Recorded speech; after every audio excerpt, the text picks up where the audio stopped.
বান্দরবানের দুর্গম এম্পুপাড়ায় প্রায় কোটি টাকা ব্যয়ে নির্মিত সৌরবিদ্যুৎ চালিত পানি সরবরাহ প্রকল্পটি নির্মাণের মাত্র 5 মাসের মাথায় ধসে পড়েছে। সামান্য বাতাসে ভেঙে গেছে সৌর প্যানেল সহ পুরো অবকাঠামো। অভিযোগ, নিম্নমানের সামগ্রী ব্যবহার ও তদারকির অভাবেই এমন পরিস্থিতির সৃষ্টি হয়েছে।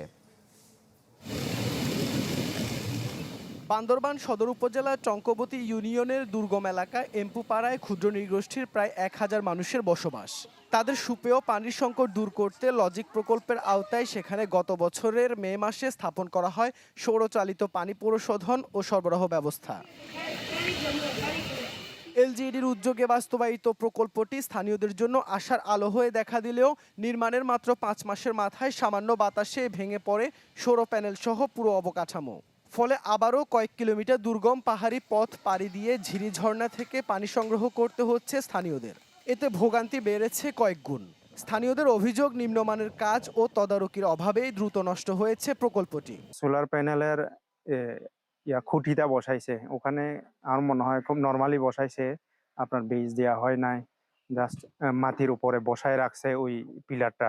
যে কাজ নিচ্ছে, যে কাজ করতেছে একটু মানে কি বলবো, স্ট্রং ভাবে করে নাই বলে আজকে এই অবস্থা হয়ে গেছে। যখন থেকে এটা বেশি দিন হয় না, এটা ভেঙে গেছে, এই জন্য এখন হোস্টেলের এবং গ্রামের বাসীদের খুব কষ্ট হচ্ছে। সামান্য একটা কুয়া আছে, ওই কুয়াতে একজনের পরে একজন ওই পানি সংগ্রহ করতেছে আপনার রাত 12টা-1টা পর্যন্ত, আর ভোর ওইদিকে আপনার 4টা থেকে শুরু।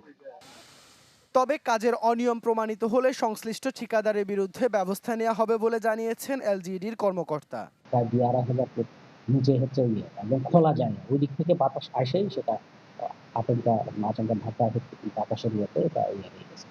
সেটা আমরা ঠিকাদার তাকে তো প্রথমে আমরা করছি যে সেটা তাকে ঠিক করে দিতে হবে, এটা প্রথম শর্ত, এটা ঠিক করে দিতে হবে, কারণ এলাকাবাসীর এটা একটা অনেক দাবি, এটা অনেক বান্দরবানে পাবে, হিসেবে আমরা ঠিক করে নেবো এবং ঠিকাদারের বিরুদ্ধে আমরা ওইভাবে অ্যাকশন করছি।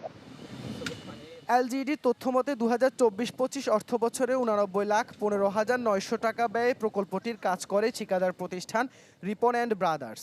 তবে তাদের কোনো বক্তব্য পাওয়া যায়নি। Desk report, channel 24।